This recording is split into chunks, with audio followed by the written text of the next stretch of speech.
Kita semua tahu bahwa harta SDA sumber daya alam kita yang namanya nikel dikeduk habis-habisan untuk membuat Tiongkok jadi raja baterai dunia, yang mana harta kita bisa habis tanpa memberikan keuntungan ke bangsa dan negara. Apa buktinya kalau nikel yang dikeduk itu tidak memberikan keuntungan? Buktinya kita saat ini masih cari hutangan bernegaranya. Bisik-bisik di sana-sini di warung kopi sudah jadi pembicaraan umum, namun pejabat yang melindungi perampokan tambang nikel itu terlalu kuat. Jadi tetap saja pengadukan terjadi dan pengiriman dilakukan besar-besaran tanpa kita tahu isinya apa yang dikirim tadi. Mau litium, fero besinya, apapun yang nempel ikutan yang jauh lebih berharga dari nikel, kita tidak tahu. Orang pejabatnya semua baru semua, bernegaranya mana ngerti sih beginian. Kita ilustrasikan. Kalau Anda pedagang, Anda mau beli barang pasti semurah-murahnya. Ingat ya, Tiongkok itu platform berpikirnya adalah pedagang. Jadi kalau beli sesuatu, selain minta harga murah, pasti minta bonus yang banyak. Dalam dunia tambang, pengedukan bahan baku ada di dalamnya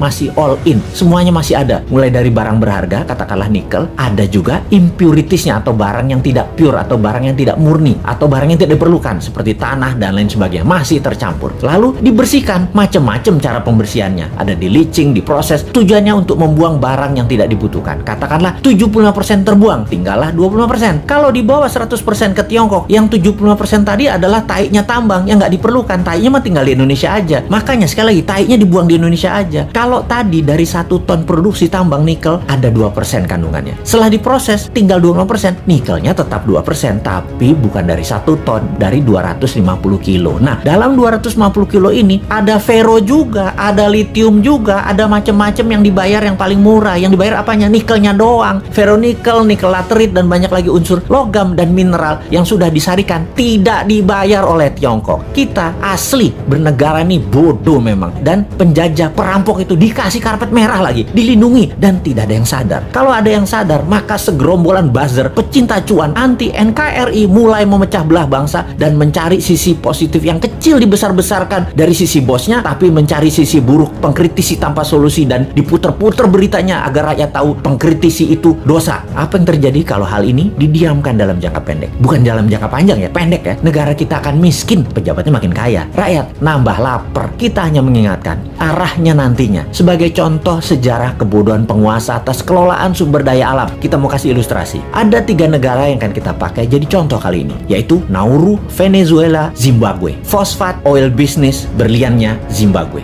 Nauru di tahun 1980-an, negara dengan 7.000 populasi adalah negara yang sangat kaya, bahkan negara terkaya di dunia. Nauru adalah salah satu negara di selatan Pasifik. Nauru menghasilkan fosfat, bahan baku untuk pupuk. Saking kayanya, semua warganya digratiskan untuk melakukan apapun, sampai keluar negeri dibayarin pemerintah, diongkosi. Dan ada joke di sana, dolar itu hanya toilet papers. Dan ini bukan kiasan, dipakai beneran untuk ngelap pantat beneran. Lalu hasil alamnya ternyata habis 20 tahun kemudian, dan Nauru saat ini menjadi sangat miskin ya.